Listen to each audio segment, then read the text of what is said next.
Добрий день, а ви на зустріч Івана чи ви просто? Івана, ну ти казала десь на пів третьої, так? Так, так. Ну то чекаємо, А чекаємо. давно чекаєте? Ні, давно не чекаю, але справа в тому, що я дуже його знаю маму добре, вона також називається Ніна, так як я. Богу дякую, що ви просто здоровий і все. Я також втратила сина 32 роки. Ну, не, без війни так захворів дуже, і для мене тут дуже боляче. Дай Боже, хай йому тільки хай. Ви знаєте Івана особисто? Він мій сусід, можна сказати. І ваш Ну, сусід? через дорогу, Через дорогу. через вулицю. А коли дізналися, що сьогодні буде зустріч? Я в церкві сказав. Сьогодні в церкві сказали. А, і ви зразу сюди перейшли. Більшість думали, що він загинув. В селі думали, що він загинув. Так. Боєць Нацгвардії Іван Кучер повертається у рідне селище майже після 4 років полону. Обмін відбувся ще в лютому, але додому він зміг приїхати аж за 4 місяці опісля. Майже рік з 4 полону Іван вважався зниклим безвісти. Щоб дізнатись більше про його історію та пошуки, ми навідались до Іванової мами ще до повернення його в Красне. Одне з відомих фактів про Красне, що власне звідси походить останній командир УПА генерал Кук, і він ж в центрі похований. І те, що я дізналася, Іван, у нього прабабця була в УПА. Угу.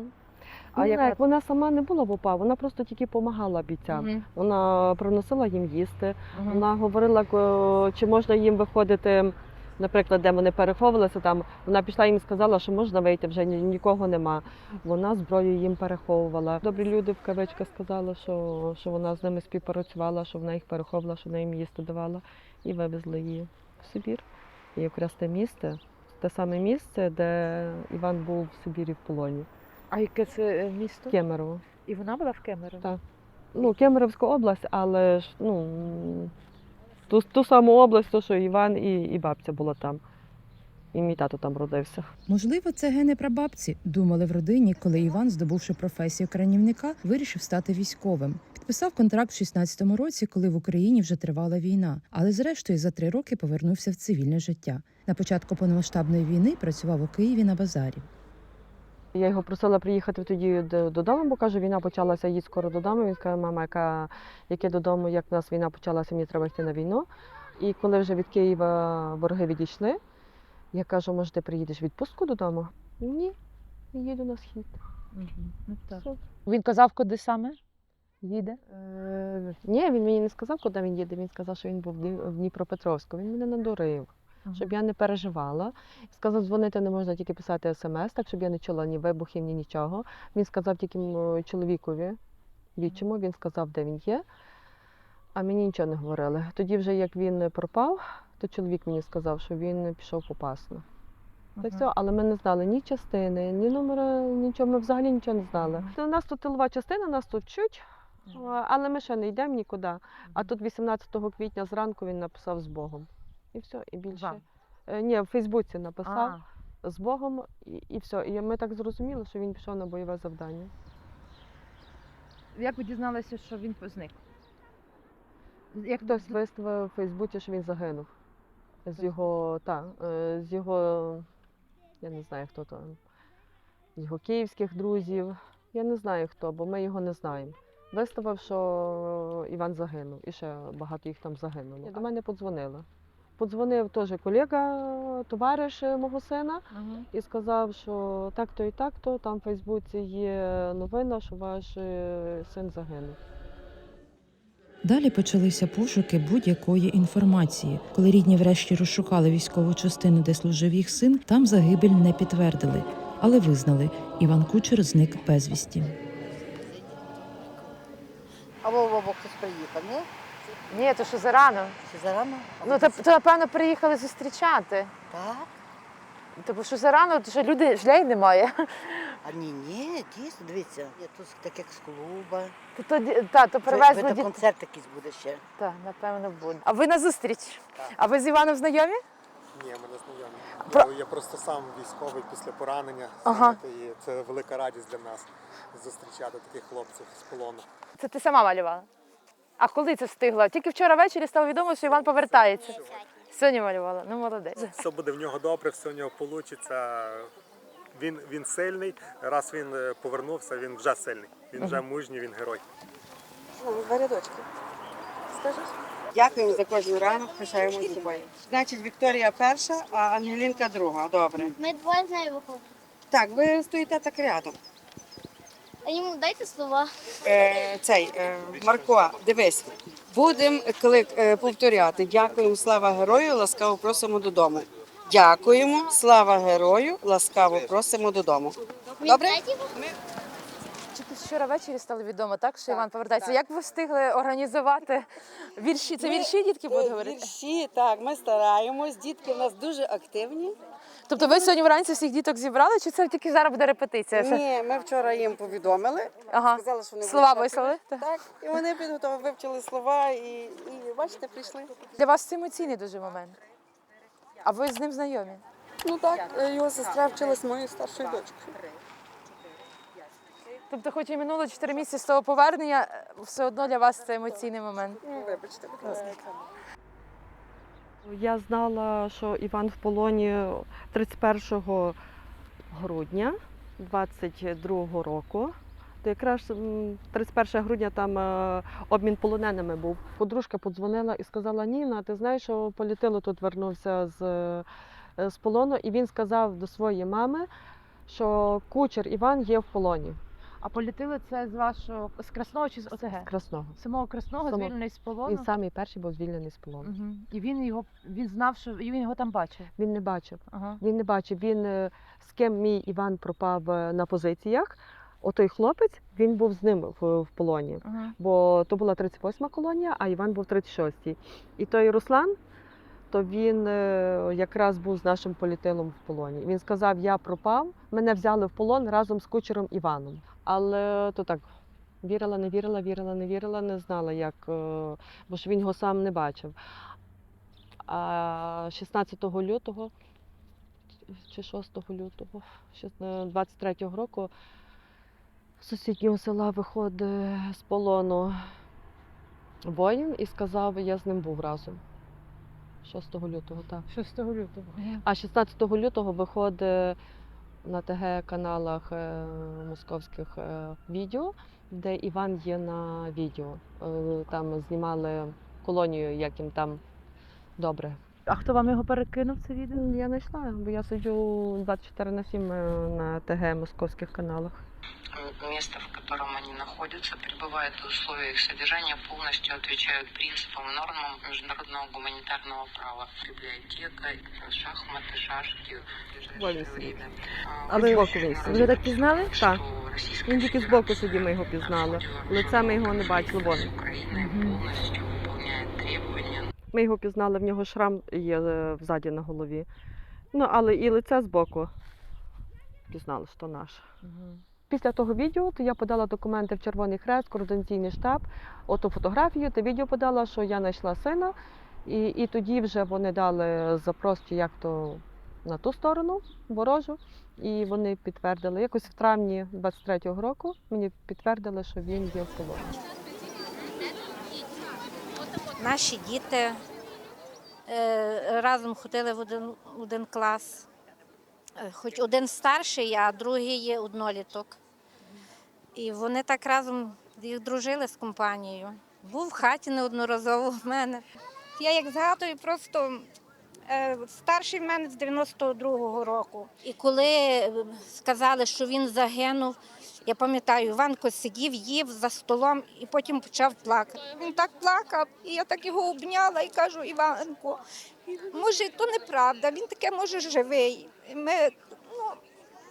Слава Богу, як то кажуть, все справдило, що Іван живий. Як відреагували, коли звільнення 5 лютого було Ой, то плакалося, де йшло, де стояло. Ми плакали, і коліжанки, ми там плакали, вона з одної сторони, ми з другої сторони телефону. То 2 дні плакалося, як З нашої громади звільнено вже 5 наших захисників. В різні роки хлопців звільняли, але сьогодні це вже 5-та зустріч. А в самому Красному? В самому Красному це вже 2-га. Близько 40 хлопців в нас сьогодні в громаді вважаються безвісті зниклими. І по підтвердженню інформації ще один знаходиться, житель нашої громади знаходиться в полоні. по багатьох хлопцях є сповіщення зниклий безвісті, але ми розуміємо, що вони можуть також знаходитися в полоні. Тому є велика надія і чекаємо. Хочеться вас спитати, тому що ви прийшли на зустріч з вільного з полону і колись вас теж саме так зустрічали. Наскільки такі зустрічі з вашого досвіду, коли вас зустрічали, важливі? Воно дуже тако, як і так мене як зустрічали, мені так попало, що був перший дзвінок в школі. Ага. І було дітей багато, і аж зі сльозами мене. Я такий був на емоціях. Скоро буде рік, як ви Так, 23 липня мене минулого року обміняли. А як змінилося от за цей рік? От дуже багато важливо адаптуватися назад в цивільне життя. Ні, та, звичайно, ті друзі помогли, які тут залишилися. Трохи в реабілітаційному центрі після обміну праця з тими психологами досить допомагають, лікарі, різні люди, СБУ допомагає. Важко, все-таки, якщо живеш в селі, всі один одного знають, багато дуже уваги, напевно. Ні, воно спочатку дуже так емоції звертають, а там потім влився в працю і працюєш і вже так. Де працюєте зараз? Та я так будівельник. Приходить мені смс з координаційного штабу, і я так сама до себе, що вони мене хочуть? Я вчора тільки була там, ну що ще? Бо вони не раз то пишуть якусь там довідку, ще щось там треба заповнити. Я так окуляри вдіваю, сльози течуть, я вже через окуляри не бачу, дочка була тоді вдома менша. Я до неї кричу на цілу хату, вона не знає, що робиться. Я кажу, Софійка, читай твоє, то правильно я прочитав чи ні? І все, то були крики, не знати що. То були сльози, такі радості, лилися рікою. І кричу до Софійки, Софія, неси мені сюди салфетки, бо сльози тече, з очей тече, дай мені салфетки. Бо в кімнаті так не тягне по телефону, а всі дзвонять, хочуть питатися. Ну і я телефон тримаю в руках, бо ж подзвони. Він подзвонив в 3 годині ночі. Христос Воскрес!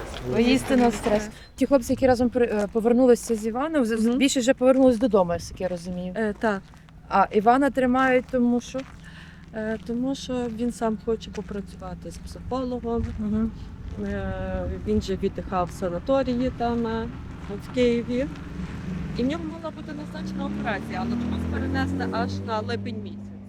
Тобто Іван сам відчув, що йому краще довше побути на реабілітації? Так, він сам хоче. Він хоче сам, каже, щоб потім, як не прийти, коли він вернеться додому, щоб він не замкнувся в собі і не переварював то все сам. І каже, я хочу, щоб зі мною попрацювали психологи. Схудно скільки? На 30 кілограм. Вже трошки щось набрав?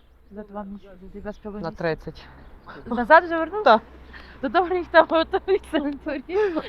Чи ви йому паралельно щось возите? Вареники. Мама, я хочу вареників. Перше, що ми приїхали, як він його поміняли з полону, як почала, я кажу, Іванка, їду до тебе, що привезти? Вареники. Які вареники? Та ще не можна вареників їсти. Я хочу вареників. Все. Пішли вареники в рух з капустою, з картоплею. І ви троє ставайте з тої сторони. Ви ще маєте кульки, то ще... Ви згадали, ходіть сюди. Слава Ісусу Христу! Дорогі друзі! Сьогодні особливий день. День, коли наше серце б'ється сильніше. Адже ми зустрічаємо того, завдяки кому маємо можливість жити, працювати і бачити разом. Нашого мужнього захисника зустрічаємо Івана Кучера!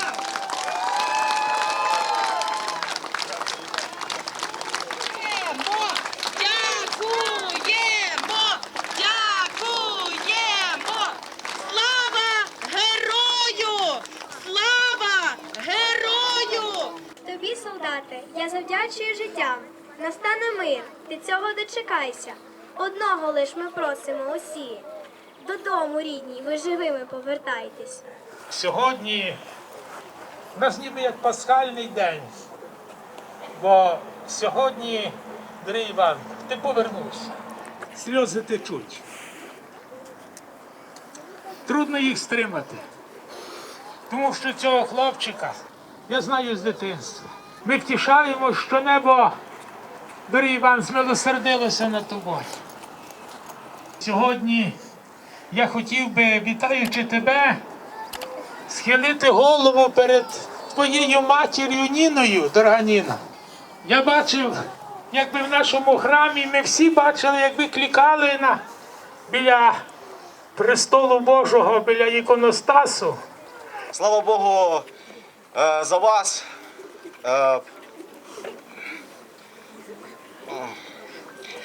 Так як я по дорозі казав нашому голові, що мені важче побороти оці емоції, які зараз, ніж побороти свій страх там, бо тому що він поборовся набагато легше, ніж я зараз можу стримувати свої емоції. Бо я відчуваю вашу любов, вашу підтримку, я вам дуже вдячний за це. Дякую вам. Дякую. Щоб обійняти героя, ви зараз маєте гарну можливість. Дітки, підходимо, дякуємо нашому захиснику. Я вже 4 роки їжджу в тій футболці, кажу, то моя футболка, що я з нею їжджу. Ну і прапор, що ми завжди їздили на акції. Так. В якій в бригаді служив наш брат, і ми завжди так з нею їздили. А коли ви дізналися, що Іван нарешті переїжджає додому? Вчора буквально ми дізналися, але ми вже з ним бачилися, ми їздили часто до нього до Києва. Ми дуже щасливі, бо 4 роки пройшло нам дуже важко. Навіть попри те, що ви вже бачили його багато разів, все одно важко це зустрічати. Так, звичайно. Бо знаючи, скільки болю він пережив там, а ми пережили тут, то зараз це щастя і біль перетинаються, і такі емоції за то. 4 місяці минуло, як він повернувся з полону. Тобто, чому саме зараз він повертається? Чи він тільки на короткий візит і далі назад? На короткий візит, на 2 тижні йому дали віддихнути. А він якраз пройшов ВЛК, він був в Дніпрі після Києва, там, де він лікувався, пройшов ВЛК і сказали йому 2 тижні віддихнути вдома і військову частину повернутися. Поки що він не казав, що він планує звільнятися з армії. Ні, він хоче йти воювати. Хоче йти воювати. Тобто навіть якщо ВЛК визнає його обмежено придатним, він буде шукати найближче місце до фронту. Так, він так і казав? Так, але я проти вже. Слава Україні! Ви вирішили разом їздити на акції? Біда нас звела разом. Ну, якщо Іван зник 22-му, то ваш син в якому? 23-му. А ви з ким перейшли? Це ваш онук? А це тато його, так? А як звати? Як тебе звати? Скажи, як тебе звати? Остап. Народився Остап? 26 серпня 2023 році. Його похрестили, 1,5 місяця було, як він поїхав, Андрій. Їхали по дорозі, говорю, я приїду додому, малий вже буде ходити. Малому вже 3 роки буде, Андрія ще не буде. Сказав мені, чекайте, моліться, він повернеться. Він знає за вас? Так, він знає його. Війна почалася 24 лютого, а вернулася за кордону 26-го. Старший син поїхав в частину, молодший... А він там працював? Там не працювали за кордоном. Він вам сказав, що вертається? Старший на день скоріше виїхав, а Андрій на день пізніше. Він дзвонив, скажіть Андрію, щоб він не їхав додому. Бо він мене заблокував. Я раз сказала, другий раз сказала, 3-й раз Андрій виключив телефон і приїхав додому. Пішов в Національну гвардію тут в Золочеві. І скільки то вже? 2 роки і 8 місяців буде. Поки що це статус безвісті зниклий. Безвісті зникли, але така цікава в нас була у 24-му році. Хтось мені подзвонив на Viber. І то так було все на автоматі. Кого ти іщеш? Я що? Кого ти іщеш? Я сина. Он жив-здоров, з ним все хорошо, у нього було легке ранення ног. І я спитала, де він є, на якому напрямку. Сказав, я не можу сказати. І я питалася, що нам робити. Сказали, нічого, ждати обміну. Поради людям, які от чекають своїх рідних з полону, багатьох немає підтвердженого статусу. Як далі триматися і вірити, що вони такі в полоні? Бо теж вас дуже довго підтверджували, що ви такі в полоні. Я скажу, що треба уповати на Бога. Тут тільки в нього вся влада, він все може зробити, нема нічого неможливого для Бога. Тому треба молитися. Просто треба молитися і все. Завжди тут всередині в мене була віра, залишається і буде. І я просто відчуваю цю підтримку, я відчуваю цю любов на відстані. В Києві перебував в реабілітаційному центрі. Потім поїхав також, ось тільки повернувся з Дніпра, їздив в ВЛК проходити. Зараз в мене відпустка. Ви визнані будете, очікуєте на яке рішення ВЛК? Та я взагалі поки що не планую звільнятися, тому А якщо вам скажуть, що ви обмежено придатний? я думаю, що не скажуть. Ви відчуваєте себе повних сил Та здоров'я? я здоровий, слава Богу.